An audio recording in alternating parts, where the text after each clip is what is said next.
Danielle. Am I saying that right? Danielle. Donnell, Donnell. Dawn. Yeah, Yes, Donnell. Donnell. yes, Donnell. it's Donnell. Donnell. Thank you. Thank you. Thank you. Very good. All right. Looks like. All right. There we go. And there we go. Good, good, good. I just had to make sure I wasn't hearing myself back in my headphones. All right. Let's get her done. Welcome, welcome, welcome, everybody. And thank you so much for taking time out of your busy schedule to join us today, Sunday, September 15th, 12 p.m. Pacific, 3 p.m. Eastern, or whatever time it happens to be where you are because you are watching us right now. It is time for the Imaginators. Nice. And it's going to be a really good call today. Just appreciate everybody coming in. Oh, I forgot I got to do one other thing. There we go. And good. Okay, he's in. Perfect. All right. Just some quick announcements. Thank you again for promoting Robert's channel. We are now up to 7,512 subscribers. Thank you. Thank you. Please keep going. Let's get that number up to 7,600 to 8,000 to 10,000 to 100,000. We want that nice plaque to be a part of our organization. So thank you very, very much. Also, Inner Circle welcome and Imaginator welcome to two new people. Now, I know that I've said Inner Circle before, but because Inner Circle members can be part of Imaginators, that's why we welcome them here too, because maybe they missed the Inner Circle call. So Tammy Martin, welcome to the Inner Circle and Imaginators, and Joy Prince, welcome to the Imaginators, your first time. Welcome, welcome, welcome. So we appreciate you being a part of our amazing community. And one other thing, well, two other things. Let me say that. If you are watching us on YouTube, the Zoom link is at the top of the chat. So click on that to join us in YouTube or in Zoom, because there's where you're going to be able to speak with Robert directly as part of our Imaginators to share with our group. You can also stay there. That's not a problem. And you want to share, you can share in the chat. But we also like to see you here and sharing with others directly. And that means if you want to share with Robert directly, on the very bottom of where you see my face, put your cursor in the middle of the screen, poke me in the button, poke me in the nose, poke me in the mouth. With the cursor. Thank you, Robert. That helps. I feel better now.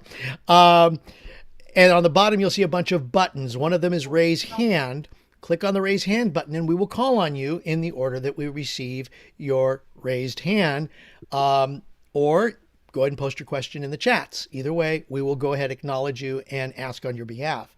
The other thing I wanted to share before we get started, I haven't checked lately, but the reviews for Robert as being a recommended distributor on the businessforhome.com or .org, one of those websites, list is growing, and it's because of you that we are thankful for that. Craig, I will post. Craig, when people leave a review, do you see their names? Yes. So I can look and see who didn't do it. Or actually, who did do it. Oh, okay. I was thinking something else. That's like, aha. Okay. So I will put the link in both chats as well as in the post description below after we are done here. Because Ted Nuyten, who I think that's how he pronounces his last name, who runs Business for Home. I call him Ted Nugent. Nugent. Okay. Why not? Yes. He's going to be doing some reviewing of people who have very good reviews. And who better than somebody who has helped 67 people become millionaires, who has been our GPS to success, our guide, our dear friend. So without further ado, let's get this Imaginators session started with Terry and Robert Hollis. Thank you very much, Craig, the hostess with the mostest. And hello, everyone. It's great to have you on here. And for those of you that have left a review, I was joking. No, I'm not. But it's very, very nice for you guys to leave a review. I thought that was really nice, Craig. Thank you so much for sharing it everywhere. It's extremely humbling. And like I said before, it's very heart filling. You know what I mean? I don't know if all of you, I pray that I continue to feel uncomfortable in reading them, instead of, some of the people would go, well, of course I am. You know what I mean? So I just thank you guys all for doing that. And today, I want to be very, very brief, because I got a championship NASCAR deal going on. So it's like, but I brought up yesterday that that what you want to do is, if you ask people who their role model was, that if there's anything that I can possibly think about that has kept me at the mindset, at the imaginary state that I'm in, is I spend most of my time not only imagining, but watching other people live their dreams, live their imagination. And I just thought it was unique. Jody, thank you so much. But Jody and I were going back and forth in a chat. And when you see another imaginator pull off what they do, it's like, so, Terry and I always watch Sunday morning, and they had LL Cool J on there. And you look at what he's done, and of course, didn't have a good relationship with his mom and dad. He was raised by his grandma.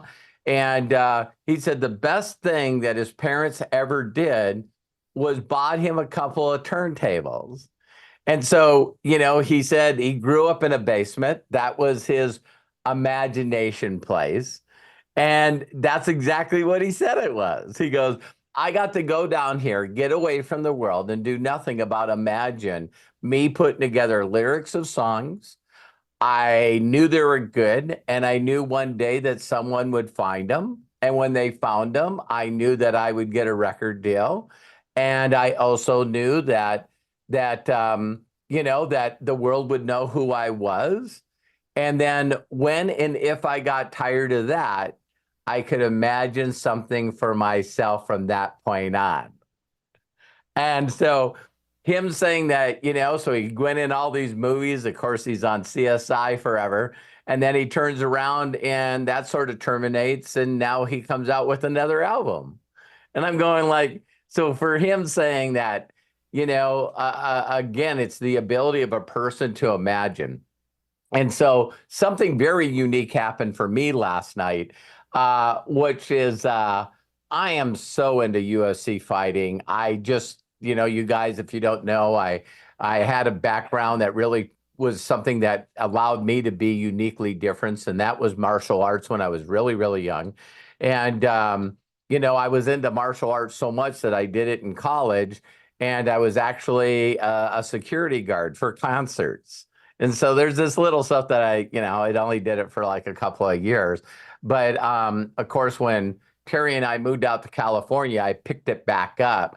And, Simon Rhee is one of those people that are like second generation from Bruce Lee. And it's amazing that he's the guy that always fought Mel Gibson and all the, what were the movies that they're in? Lethal Weapon? Lethal Weapon movies. So if you ever seen Asians fighting, Mel Gibson, one of the best scenes is in a double wide trailer home being pulled down the freeway, and they're in that and they're fighting. That's Simon Rhee, my sensei. And so one of the things that I've just always been into that, because it's so much of an individual sport. You know what I mean? Yeah, you got coaches and a nutritionalist, and you got a group of people that back you and support you like your family. When it all said and done, your ass is in the ring all by yourself. And so to watch Dana White create this giant frickin' monster. And if you guys know his story, it's amazing, So before he decided to start the UFC, he was basically a doorman in Las Vegas. And to think that he had the cojones to actually go to two guys that owned one of the casinos and say, why don't you bankroll me? I think I could do better in this fight game than the rest of these people are doing. And you look how big it is now. So he always said that when he was young, he just was a fanatic about boxing. And he said that one of the things that he wanted to do is do like a love letter to all the Hispanic boxers that fought, because, no one could ever say that, the Latinos don't fight, that they got this heart and they're just willing. It looks like they could be done and give up, and they just don't. You know what I mean? They just have this fighting spirit. And so he spent $22 million to do a UFC championship fight in the Sphere last night. And he did little movies between the big fighters on the history of Latinos.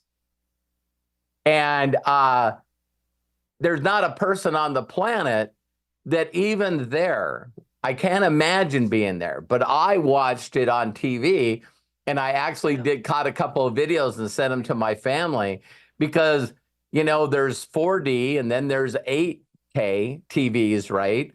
And the graphics that you see inside the Sphere is 16 times 16. They have 150,000 speakers in there. And every seat has a thing on it that rumbles and makes the seat move while they're doing certain things. And so, they just knocked it out of the park. Of course, Joe Rogan was there. And Joe Rogan, in part of it, just went, I don't understand why Dana White thinks that I'm going to be okay just going to a normal place and calling a fight from now on. And Dana White was saying, people don't understand that every year since I started the UFC, that my goal is very, very simple. It's to outdo the year before. And so how many of you guys know that he said that no matter where he goes in the world, here is his signature that I'm doing a good deal? Is people that swore they would never be fighting fans constantly talk to him and send him messages. I wasn't a fighting fan until fill in the blank. And so when COVID came out and everything shut down, Dana White goes, there's got to be a country somewhere that would be willing to do UFC fights. And that was Abu Dhabi, right outside of Dubai. And so he said, if we get people to fly there 2 weeks ahead of time, we quarantine them, then we take them through medical stuff for them to prepare, take their whole team, fly them there. And so they can work out, we'll make the best gyms, everything that's possible. And we're not shutting down UFC. And he said his audience grew by 68% in 2 years. Because no one else is doing sports, but you could watch UFC professional fighters fight because they're fighting in Abu Dhabi, right? So for some of you to understand this, that how do you beat that? He's constantly each and every month and each and every year trying to figure out ways to beat it. And so he wanted to do, so boxing has owned. Boxing has owned. You hear that's past tense? Boxing has owned Mexico Independence Day. So they always have the biggest Latino boxers in the world fight during that weekend. Well, Canelo fought last night as well. All right? It's just that nobody heard about it because they were down the street, all in the Sphere. And Dana White said, what is the biggest thing that was the biggest compliment? There was professional boxers at a UFC event instead of the boxing event. Is that crazy? And so you can go on, if you're interested, you can go on the internet and look that up. But it was just blown away. I was sending pictures to my family on it, and I actually recorded a couple of videos. And to see what you can really truly do with imagination is just still to this day just mind-boggling to me. And so when I see everything that's happening in the world, again, you guys know I love those memes where it shows two prisoners. Two prisoners in a prison cell, and one guy is looking out the window, drawing what he sees, which is trees and birds and sunshine, and the other guy, draws the bars. You know what I mean? They're both looking at the same thing. There's just a different perspective in the way that they see it. And that's the way that I believe the world is. You guys catch that? So if I'm constantly in imagination mode, and I still believe to this day that my mission in life is to help other people become imaginators. I just realized something after saying something yesterday on the AMA, is for the imaginators to constantly ask yourself and allow other people, name me 2 or 3 of your favorite imaginators. Because just like that scenario that you guys know, that you think that you're unique, and you think that your shoes and your clothes are unique, you think your car's unique, until you get it, and then all of a sudden everyone's got it. And I was just telling Terry now that, now that my mind's constantly looking for people that want to become professional traders, I showed Terry a commercial today. And, the whole family sitting at I think it was a PG something, financial company.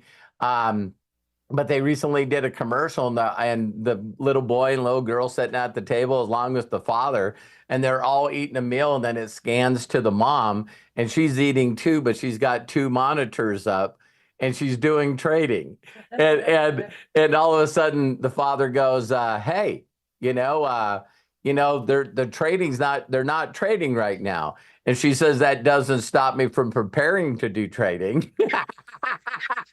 And I just thought it was neat, because the little girl goes, but why? And she says, because you're going to get married in a beautiful place with a beautiful gazebo. And the boy goes, what's a gazebo? And she said, something I've always wanted but never had. So I'm going to do some trading to make some money, because I got some dreams for my kids. I just thought that was really, really cool. And, and so for all of you, I would really, really ask you to ask yourself, who are you following that's an imaginator? And of course, because I'm looking for it all the time, you know what I mean? A lot of you know that I like different points of view. And so Terry is always very nice.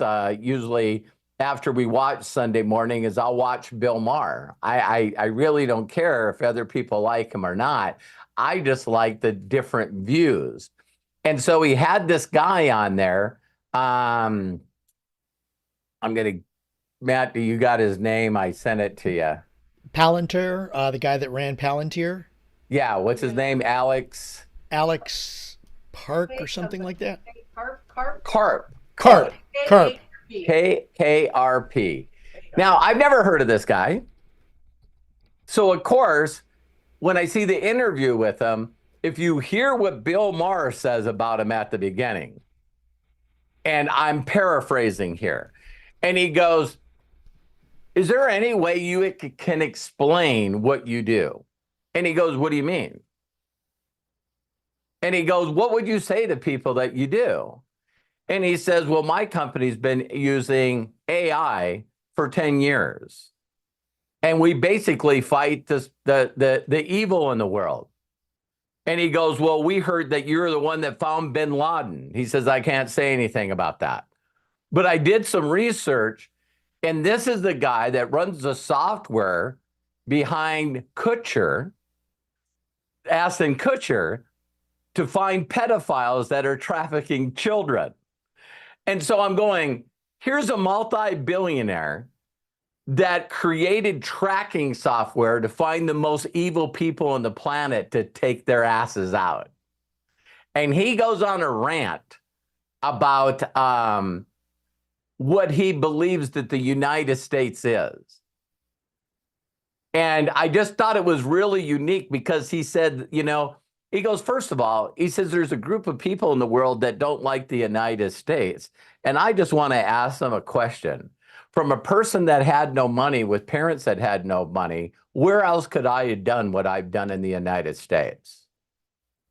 He goes, I'll tell you, nowhere. And he says, so now no one likes me with this tracking software, this AI that finds data and can figure out all the evil stuff.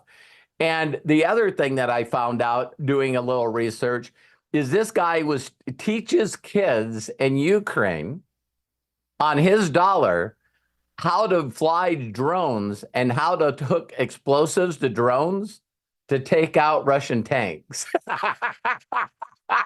So he's going, you got multi-million-dollar tanks, and I got teenagers taking the tanks out with a $200 drone. And I'm going like, damn. So he was just saying that's sort of a different, but the thing that I loved about him is they were talking about this 4-minute video that he did. And his company just got into the S&P 500. And he goes, it blows me away to this day that not only did our company make it in the S&P 500, and he says, but I don't look at stockholders as being retail investors. He goes, Wall Street believes that the average person is stupid. He goes, I look at the people that invested in my company as business partners. And we got a calling. I'm a rebel. You know that I'm a rebel. The government wants to stop me from doing what I'm doing while the government is my biggest client. And I just thought, man, this guy is like, another maybe an incredible imaginator. And I thought that, don't you guys find it interesting that the biggest imaginators on the planet are also the masses don't like them? And of course, it was brought up, about Elon Musk. And it's like, while the government can't figure out how they can trust a capsule to come back to Earth, Elon Musk during that time. And of course, how many of you guys heard that the capsule from the SpaceX, with the billionaire, it landed safely. The people are already out. They went up higher than any other private person since NASA walked on the moon. And he went up. They both did their spacewalk. They came back, safely got out of the capsule. And it's like, it's just no big deal. But if you guys really pay attention to Elon Musk, the media just hates this guy. The media hates him with a passion. And because a lot of majority of the people, usually are influenced by that. And so it's just very, very interesting that these guys, because I watched something else about another imaginator, and they're talking about, how fast I sent Matt this too, about the guy that left Google. I think his name was Eric Schmidt. And he said that the reason that he left Google is that there's just no people with the imagination anymore to put in the amount of dedicated hours to make something happen. So he said, I knew we were in trouble with Google when all of a sudden, all the people that took COVID off, they don't want to work as hard as they used to. And he said that the owners of Google and the board of the Google said, well, listen, maybe we should be more sensitive to the employees. And maybe what we should do is maybe the balance in life is supposed to be the most important. And he says, I can't deal with that shit. I'm out of here. And he said, because anything created that's great in life are these people that have an overwhelming amount of imagination And then because of their imagination, they were able to attract people that always felt if they wasn't first to market with it, that they were going to be last. And he goes, so now we're looking for people that one, imagine, but they're willing to put in the dedicated hours necessary to alter the life for themselves and their family forever. And I went, that's the majority versus people like me. I have a crazy imagination, and I know how focused I am, how undistracted I am, and how much I need to get done. And I have this incredible urgency to not, I mean, you know, Bill said it to me when I first met him. He just went, listen, you got to go through your 2,000 peaks. You just got to do it. And I went, okay. And he goes, it's sad. Most people I share this dream with and this imagination with will never do it. And then he said, most people say, I'll do it, but I'm going to do 2 a week or 2 a month. And he goes, there's this rare individual that says, if I get a peak of interest in front of 2,000 people and I get 70 people to watch a video, are you telling me my life will change? And he's going, yeah, I'll take that challenge and I'm going to do that. So I just thought, if every one of you were asked before I did this portion, before the Imaginators, if someone said to you, who's your role model, is one way to look at it, but another one is who's a hero. And for this segment, I'm like, who is the biggest imaginator that you follow? Who is an imaginator that you look at, that you see their progress like on a monthly basis? See, this is when I always thought, when I look at people and they go, well, I've been doing this for months or I've been doing this for years and I don't get any results. And I'm going, that's a lack of imagination. That's all that is. Because if your imagination and you were really emotionally enrolled in your imagination, then things would happen to you like some of the other people. You know, it's like, why do they get involved in MDC? And why do they get involved in Akashics? And why do they pass the challenge? And why are they withdrawing money? I can guarantee you that they're just more of an imaginator than you, and they're more engaged in that imagination. That's all it is. Because we know that imagination is better than knowledge.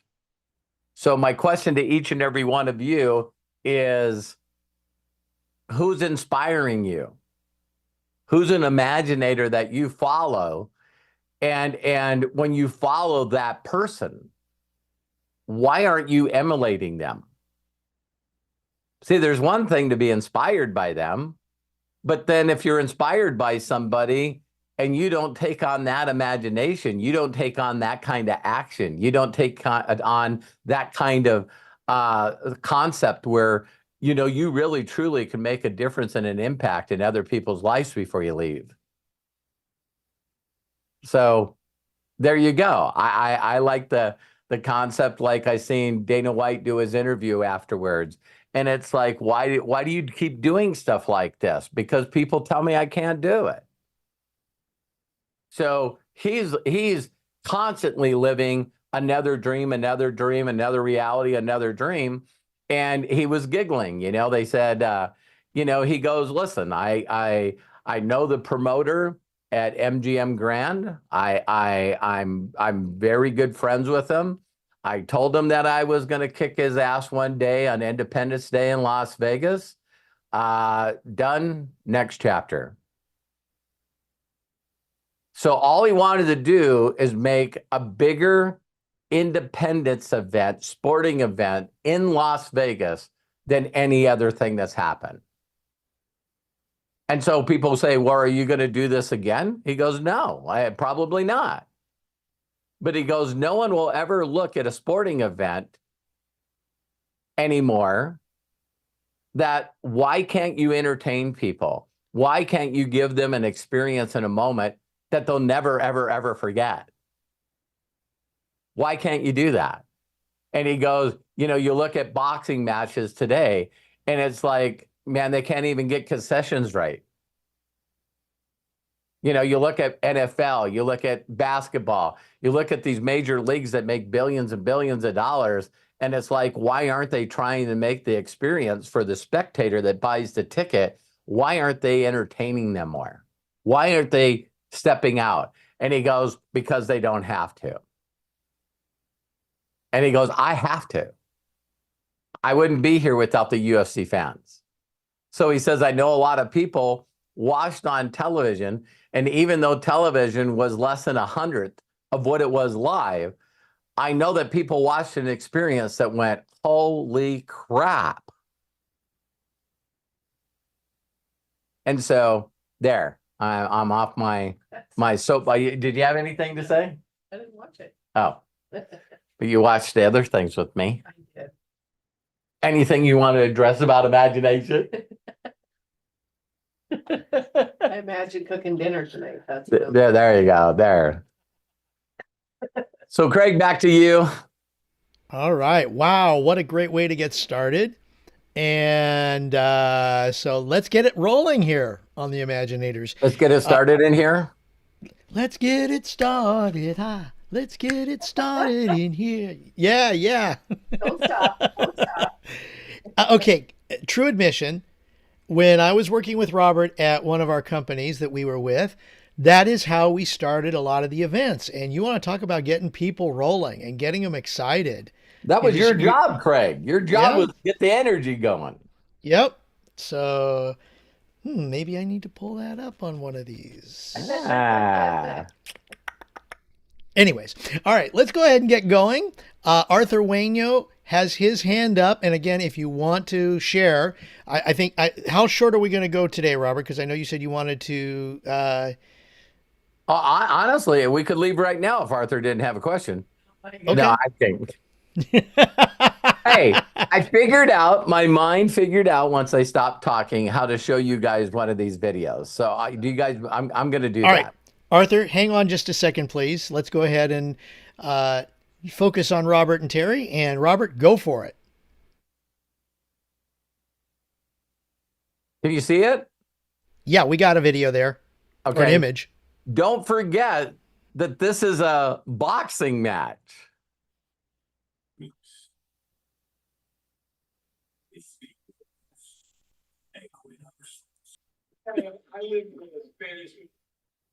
Did you hear that guy going, listen, they didn't do this in my high school at all. And he goes, because you're white.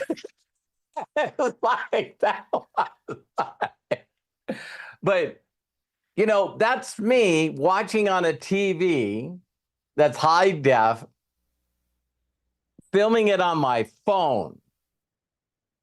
I mean, can you guys imagine what that would have felt like being there? I need to go to something. It's like, so people are talking about the sphere and some of the things that you can see in it. I guess a YouTube, I mean, YouTube did like a concert there. It's I heard on YouTube, by the way. Oh, that video? The YouTube or the YouTube concert Oh. at the Sphere is on YouTube, and I watched it. It is incredible. That was supposedly short of the testing events, that was the very first official event of the Sphere. Yeah. Wow. So it was the largest that it was, of course they broke every record. It was sold out. And it's the first event that Dana White told people that I know you like to just filter in, but I'm telling you, if you're not there at 7 o'clock, we're thinking about not letting you in. And it was the very first time that people showed up at the event a half hour early because they just wanted to experience everything that was in here. And so they broke the records for every gate tickets sold in the Sphere. And again, to dedicate it to the Mexican people because of their fighters. He said that he was inspired by Mexican fighters and he wanted to do a love letter to the Hispanic community. And I'm going like, Holy cow. So, how do you win Latinos from boxing into UFC? Well, first of all, have almost every fight with a Latino fighter.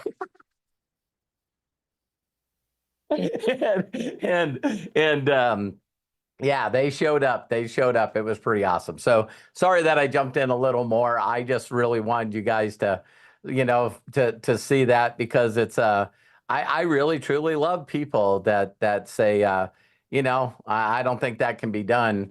And if you're focused on the right things in life, and you see a billionaire that I just talked about, that Alex guy, and then you see another billionaire that did a walk in space, and then you see another billionaire that put something on like this as the best sporting event ever. There's millionaires and billionaires and average people that are imaginators making things happening all day, every day. Little miracles in motion, and they have hope for the future. And then you got other people that, according to Roosevelt, that you can't get mad at the spectators of life. So you got the people that are filling up the Coliseum and watching on high def TV. And Terry and I are going to Dubai, and we're going to watch a USA Championship fight while we're there in Abu Dhabi. Me and Josh Wagel. So it's like there's a lot of people that probably haven't even been to a World Championship fight, but to go to Abu Dhabi to watch a championship fight, that might put you in a different dreamscape. You know what I mean? It's like, wow, you watched a UFC fight. Were you in LA or Vegas? No. I was in Abu Dhabi. So yeah, there you go. No taxes. So, but no, Craig, back to you. I'm sorry, Arthur. Thank you very much. Apologize. Not a problem. We love the shares and the imaginatorization. Trying to keep it with imaginator. Imagine. I shouldn't say it. What? Imaginatorization. Oh, we're the nation of imaginators? Or in the process of being imaginators, imaginatorization. Imagination. Got it. Yeah. Got it. I love it. I love making up words. Thank you. Let's keep it going. All right. That's our imaginatorization going on. Actually, there we go. Imaginatorization. There we go. And so, Craig, can you see us one day producing something in a sphere? Oh God, I would. Oh, You know what's so funny about that? That is would be when so you sent me that stuff. I was telling Hannah, I'm like, I can't imagine all the cool shit that they can do in those places, like for other events.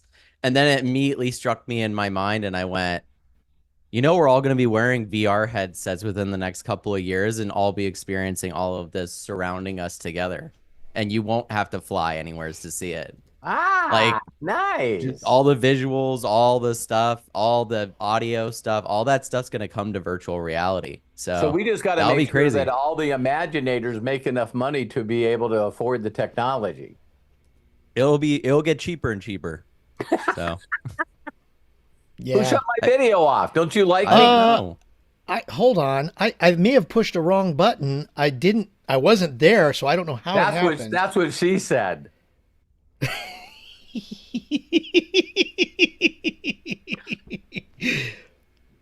I asked brand new Chat GPT what an imaginator in progress could be called.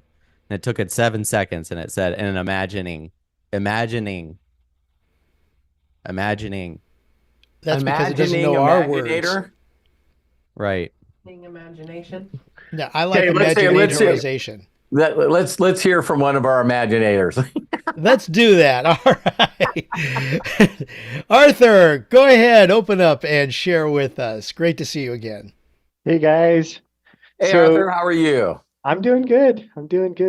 So it's funny that you bring up like the whole sphere and the U2 thing. I've actually seen U2 in concert. It was a great concert.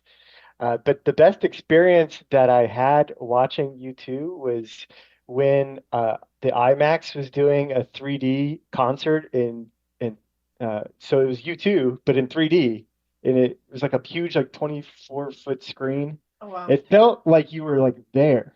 It felt like you were like Wow. in there. And like what Matt's saying, like, pretty soon it'll all be like on VR headsets. I'm like, that is going to be so cool to watch music concerts that way because, it's like people were posting, oh, like, I saw one on like social media. Someone was like at an Adele concert. I'm like, you can't even like see her from their Right. picture. Right. See like this huge screen. It's like, okay, you're there, but you're just watching a TV screen. I mean, it would be so much better if it was like 3D, like that U2 one, like where it's like you're there and like you're Yeah. experiencing it. So I can only imagine like at the Sphere where your seat is vibrating and it like goes all the way back up past your head and it's like you're in there. Yeah. Uh, and that's I, why the boxers went there because it was like a once in a lifetime thing. And they're like, yeah. I'm not gonna miss this. I'm not gonna miss Yeah. it. Yeah. When you just said that, one of the biggest things, Matt and I haven't talked about this in a long time. So I'm sure it might have changed a little. But Matt understood very early in life that, because of my mentor and he did characters and all these skits and stuff. And so he would put it along with music. And he truly believed, and he was correct, that if he could teach you a basic principle of psychology and life and business, and he could attach that to a significant emotional event, that it's seared. It's seared. So it's the Maya Angelou thing. You'll forget what people say, you'll forget what they do, but you'll never forget the way someone made you feel. Yeah. And so my mentor was all over this. So, Matt hanging around me all these years, I can remember him telling me, I want to use that for education.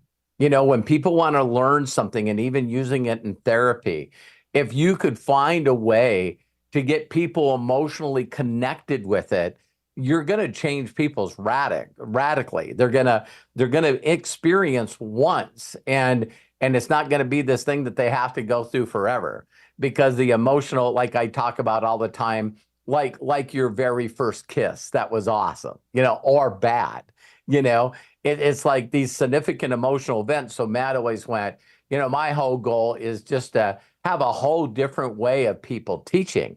And we're talking about imaginators, right? So while you're talking, the download that I got is, can you imagine someone putting on those glasses and then they experience an imagination of them logging into their bank account, seeing two numbers before a comma and three other numbers before a comma, you know what I mean? Where they're imagining that money is no longer an issue in their life. And then the next thing they imagine is them paying all their credit cards off. And the next thing they imagine is paying, their vehicles or their homes off. And the other thing they imagine is buying a car or a home for someone they love. And then the other thing they imagine is taking people that they love on a vacation. I'm paying for everyone to go to Italy. I'm paying for everyone to go to Hawaii. You know what I mean? And it's like, man, where And people I've can already imagined all of those things you just said. and that's the difference. That's the difference of people going into action and people not. It really truly is. And so I've even heard, Kevin Hart said this statement one time, is he goes, I'm so caught up in my imagination of what I can create. He goes, people say to me all the time that you got to live in the now. He goes, I have to live in the now to create what I have in my mind in the future. It's the thing that makes me have all these companies. And he said, but people say you're working too hard. You never stop to smell the roses. And he goes, the difference with me is I'm going to be full open, wide open, in a state of imagination when I die. He goes, I'm going to be caught up in something that I believe that I can accomplish while I'm here. And if I happen to die in the middle of that imagination, I'll be one of the happiest people you ever met. And I just went, just have such an imagination that, the thought of dying is you're going to, when you die, that was a happy moment. It's pretty weird because sometimes we're out of control on what that could happen. But, for some people, their imagination are just that strong. Yeah. I mean, and you were talking about those billionaires, the Alex guy. I've never heard of him, but I'm gonna look him up. I Uh, haven't either. but you spoke about like Elon Musk, and he's like the living day Tony Stark right He now. is. And I read that he's on track, probably going to become the first trillionaire. And then, but I see him like with all these companies that he owns, like Starlink, the Boring Company, SpaceX. It looks like he's like moving chess pieces around. It does. And when he finishes, like I was like thinking about this several months ago, I'm like, if he finishes Starlink, his mesh network, Starlink, if he just finishes that alone, he can connect that to every Tesla so that all the Teslas will be able to communicate to each other, so no traffic jams and no car accidents. And then if he creates the tunnels with his boring company, the tunnels where only Teslas can go in there, he can control that environment. And once they develop this magnetic charging where you're driving on a road that's magnetically Yes. charging your cars, uh, something that he can control. And I think you get free Starlink with every Tesla, right?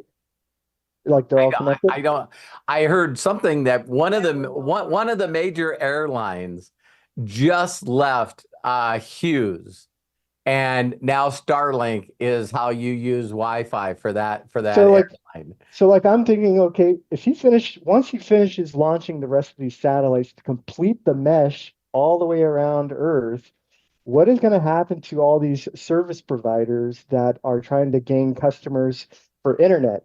What he's going to do, he's going to lower the price instead of $99 a month. He's going to drop it probably all the way down to where it's affordable for anybody around the world in all these countries that don't have internet. And it's going to be like 25 or $30 a Yeah, month. that's been his goal from day one. He said that Yeah, the I the, was gonna the say, ser- I think that, sorry, I think he's gonna do it similar to how Facebook's done it in smaller countries. Like what Facebook basically has done, if you guys look this up, is they've brought internet to some countries that didn't have it. And if you go to those countries and ask them what is the internet, they don't know. But when you ask them what is the internet called, they say Facebook. Holy So, crap. like you buy a social media network and then you get the internet and then you put everybody on the social media network. And you probably have the best amount of data and training for AI. He's also at the tip of that now. He bought all of the H100s. I think he has some of the best training stuff. I have a bunch of cool AI stuff to show you guys too. Well, that If you want to see it. he's like trying to like create what China did, where it's like an all-in-one app. It's a social app. You do your finances on there. You do everything on this one app. Um, he's trying to create X into like a payment platform, I think, what PayPal should have been. Mm. But if he just got the mesh network done and sold it to 1.5 billion people, he would be rolling $45 billion a month, which would fund his SpaceX expeditions. So, He's definitely on the right track. It's going to be crazy to see what some of these people do in the future.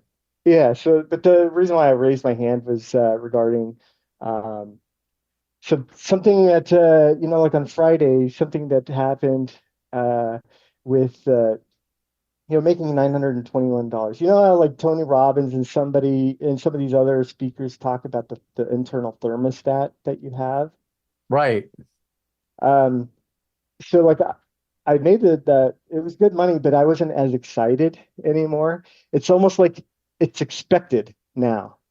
It's Ah, like when I was first getting into real estate. This happened when I first got into real estate and was selling houses. My first check was like $3,800 or $4,200 or something like that. I was really excited about that. But once I like started selling house after house, uh, you don't get really that excited about the lower amount because you just expect the higher amounts. right. So like my mind is like already shifted. It's like I've already expected and guaranteed just to make the $1,000, which is 1%. So now my mind is like shifting, you know, into the higher amount. Yeah, but I think that's natural. And I figured out that that's not natural for everyone, that they want to constantly do better and better and better and better. You know what I Yeah. mean? It's like, sometimes I look at the income that I make on a monthly basis, and of course, a lot of people would love to have my income, but the number that's in my head is 281,000 because that was my best month. Yeah. So now you're like, that's what your goal is. Instead of like the lower amounts, you're like, well, of course I'm going to make that. So it's now 300 and then 500, and then 1 million. It's like, yeah, you just get to make a bigger impact. And I like, like we talked about the other imaginators, they're on it all the time. I don't remember. I know I brought this up the other day about, oh no, I brought it up with Matt, that I sent him a video about Eric Schmidt and where he thought the state of the AI was. And he goes, there are some people that are just competitive. He says, now I'm sort of like an investor in a bunch of them because I don't know who's going to do it first. And he was talking to a classroom of people from Stanford. And he was just going, there is going to be one of these companies that I'm going to invest in that one of them is a Bill Gates. One of them is a Elon Musk. One of them is a Steve Jobs with this unbelievable, tenacious thing that, it's not enough to have an AA model. I got to win it. And right away, it's so funny because he was saying that, and he says, I'll give you a neat example. He said, I left a message for Elon Musk because I had a question about something. And he didn't get back to me until late at night. And he said, so he called me about 11 o'clock my time. And I know that he just left Texas. And he called me up and he says, I'm on my plane. I'm sorry, I just had some stuff to do. And he goes, are you on a plane? And he says, yeah, I got a meeting with a guy in New York. So he's on a personal jet calling me at 11 o'clock, knowing that it's going to be an hour and a half to 2 hours before he gets to New York. And he's calling me because I left a message for him on his way to another meeting, probably at midnight or 1 o'clock in New York. And he's going, and other people want to think they can compete with this guy. And he's going, yeah. And he's going, so he says, that's what AI is missing. He's going, there's going to be a guy that's going to be international, that's going to rely on Canada because he believes that Canada is the only country where the newest, biggest AI can exist. And it's only because of their lack of people versus how much hydropower they can create. So he believes the biggest pitfall that's going to be moving forward is that they'll be able to create these big AIs, but they won't be able to, there's not a grid they can be on that's going to be the power that they need. And immediately after he said that, I went, well, he brought up Canada. And then I thought, well, who else in the world has gig factories? I'm going, Elon Musk makes batteries. And people are going like, well, there's no way we can use anybody else's electrical grid. And I think Elon Musk is going, I've never even thought about tapping into the grid. I'll create a couple gigafactories just to run my AI. And I'm going like, holy cow. That's when instead of looking for a reason why it can't happen, he's saying it's not going to happen because we don't have enough power. And I think that probably people like Elon Musk, even though he brought up his name, I think that he might be on that already. You know what Probably, I mean? yeah. Actually, he kind of is. I think there was a thing in the news recently where in Tennessee, he's got a spot that he's been building that's been, not government licensed, dealing with that. Wow. Nuts.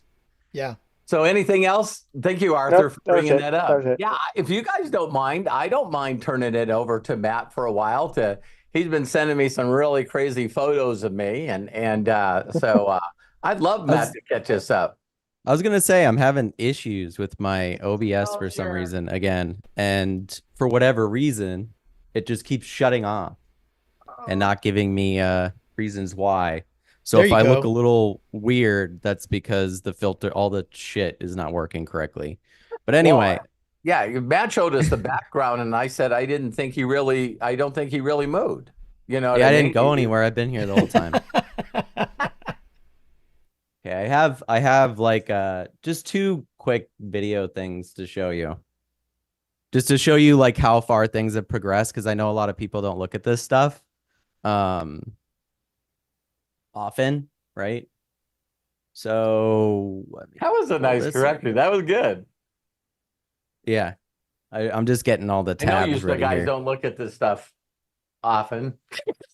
That's good. Well, yeah, I mean everybody goes at their own pace with this stuff. It's And funny, I that's was just talking cool. to my older brother about this last night too, because it always blows my mind how little people are aware of where we are with artificial intelligence at this point. Like Right. it's progressing. Like we can talk about a lot of the other things, but it's progressing at such an extreme rate um that we're gonna have to start having conversations about uh a lot of stuff very soon. So let me see. Let's go. Hopefully this works. Let it work. It works. Okay, so Yeah, we see it. this is a new video model, and this will surprise none of you, but this video model is from China. All right. So when I show you this, realize this is the state of AI worldwide and why it's important, right? So this is Hello AI. It's from Minimax. So I'm going to show you this video quick. This is an AI video is showing emotion. So this is a emotional, this is AI. All of this is AI. Wow. And this is now. So of course there's no audio to it. There's nothing like that, right? And so Right. this is brand new. This came out like, and you guys can look it up. It's just Minimax, right? Company out of our Hello AI is out of China. So, and then the second video I want to show you guys, I don't know if what this does. That'll work. You probably won't be able to hear the audio for this, but Runway, one of my favorite tools, just came out with this yesterday, and it's called video to video. So basically what you can do is you could shoot a video on your phone and then use Runway to turn the video into anything. And what this gives you is absolute control over what you're making, right? So Wow. imagine, you know how when you do motion capture, like how they make Avatar, right? Everybody dresses up in costumes and then they have balls on them and everything, and they motion capture them. This is the next phase of motion capture, right? So watch as this guy walks forward. And this is just him walking, outside in California. And then he's adding prompts. So you can't hear what he's saying, but he's going, I'm going to make this into a torch. And Oh, we're going to wow. move it towards the walls and see if it shows the light. And then he's like, and then I'm going to make it into a gun by turning it like this and doing a different prompt with a tank. And then I'm going to turn it into a knife, right? And then just keeps going and going, right? Oh For my just a little God. bit. But this is all just stuff he recorded on his phone walking down the street and then put it into Runway. This stuff was generated within 2 minutes, each one of those sections, right? Less than 2 minutes. So, the crazy thing about it is, and of course I'm going to start streaming a lot more, and I'm going to show you guys how to make some of this stuff yourselves and how to do it, including videos and stuff on what he's showing here. But it just blows my mind at the rate at which this stuff is growing. And every single moment in time where I stop and think about it, and I shared this video with my dad and Craig, and I recommend all of you guys watch it. If you want to know where my headspace is, this video is really, really, really good at explaining AI. I would say it's one of the best I've seen, right? So this is the video you share with people. Let me find it.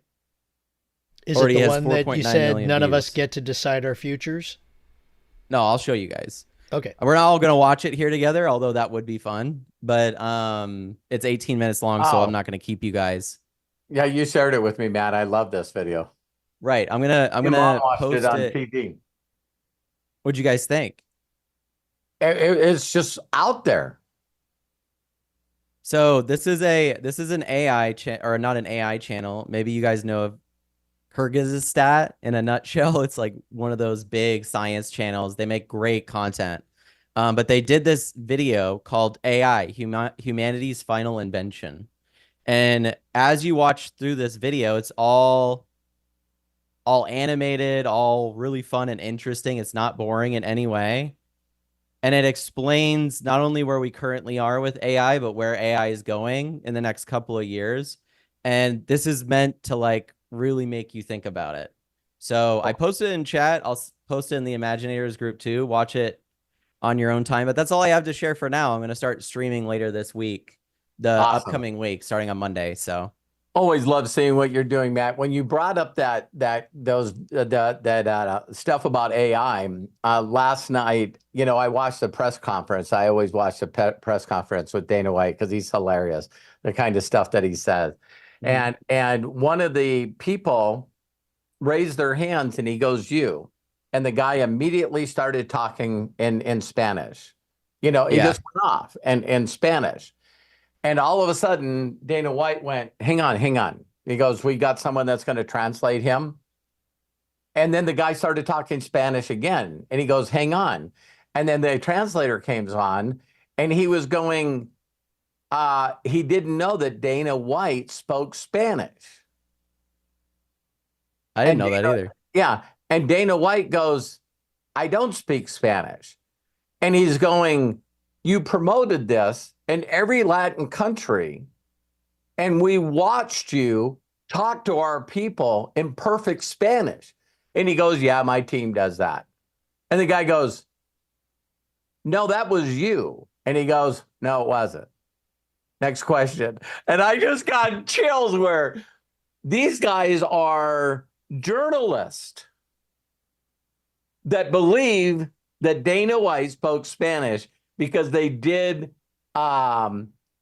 commercials in Latin countries to watch pay-per-view in the Sphere. Yeah, this is going to be watched it. If you grew up your whole life speaking Spanish, and I'm going, wait a minute, he done it in different places. So we all know there's an English Latin. We know there's a Mexican Latin. We know there's a Chile Latin.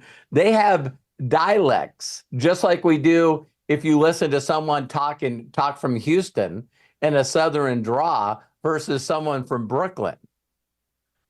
So to think that, or Boston, and to think that his team had it, he said the name of the AI that did it, but they were figuring out where they're going to do the commercials. They wrote the scripts and did the whole entire commercial, and all the journalists that were Latin that were there believed Dana White spoke Spanish. I believe it. You know, like I this might look like a weird shot, but it just keeps crashing. So this is what you get now. There you go. But I believe it. I believe it. I think that especially with what I've heard from YouTube as well, I would not be surprised if Google doesn't integrate tools like that directly into YouTube in the next few years, where every single video you watch and change the translation automatically changes it and changes their voice and everything. Similar to like this, it's insane to think about. But remember when I did the you speaking in Spanish and you sent it to some translators, to think that that was 6 months ago. Yeah. You know what I mean? Like we haven't really messed around with the next phase of that, but it's the last insane, subtitles that I did, Matt, I went back and watched the video. In fact, it was the 4-minute video. And I went through the whole thing to make sure that the English was right and transcript right. They didn't have Akashic right is one word, you know, so I went through the whole entire thing. And then when I submitted it, it like normally says, you know, within a couple of days, come back and we'll have it. And I went to refresh to see where it was, and it was already finished. Then there's a new thing in the back of subtitles, and it says, it's the first time I ever seen it. And it said, add a language. I clicked on it and every language was there. And so I clicked on it and added Spanish, added Hungarian, added Romanian, and added Polish. And I just forgot until now that I was going to reach out to one of those people in the country and say, hey, listen, if you click on this video, can you click the subtitles to Hungary? Probably already knows that they're in Hungary. Yeah. And instead of picking a language, it just pops up. And I'm just Right. like, No, oh, absolutely. I absolutely it does that. For sure. I've spent thousands of dollars Oh, I know it. using rev.com to translate videos into Spanish, and they never. Yeah, it's crazy to think how fast jobs and things are being eliminated with this technology, but yet you don't feel it yet, because the truth of the matter is like, for whatever reason, AI, at least in its current state, is still pretty underground. I believe that that's because a lot of US businesses are slow moving to adopt it. Sure. It's not the same in China, but here they're slow moving to adopt it. So because that's the case, you start thinking of like these different things like you're talking about, like translating jobs, right? Or real-time translating jobs, or whatever it may be. You're absolutely right. We used to pay Rev to translate a 45-minute presentation, right, into subtitles and then give them. And now I can just take a YouTube link to any YouTube video and put it into instant captions and get all of the captions for the video for free in like 60 seconds. Yeah. So it's like, When you imagine click your on whole more, business model is yeah. built around your whole company, everybody that works for that company and maintains that company. Now a AI can do and knock out in 60 seconds. It's Yeah, like, that company probably made millions, if not billions of dollars by translating into languages, and now they no Yep. longer exist. There was just the video that I recently told you guys about, how you can learn anything in 20 minutes. I clicked in the more button to bring it down because I was looking for some other things. I thought it was gonna give links to something. And when I clicked down, that's the first time that I clicked more, and immediately in the description was transcript. And I clicked on transcript and it brought up everything that was in the video. And I'm going like, wow. It's like, so that here's our person that transcribed all my videos, Terry, would transcribe them, handwritten transcriptions for our blog. And then she would take her handwritten and type it to Matt, so Matt could put it in our blog post. family business. Yeah. Hey, does anybody even know what a blog is anymore? I don't know. It's like I'm sure Aren't there's those websites that AIs run and post articles to get clicks for advertising? But here's that thing that if you don't know that you don't know, and you run into somebody and they go, hey, listen, the way that you get people to see you is you need to do blogs. And it's like, yeah, that's probably like clicks back in the day. It was like, hey, it's. Yep.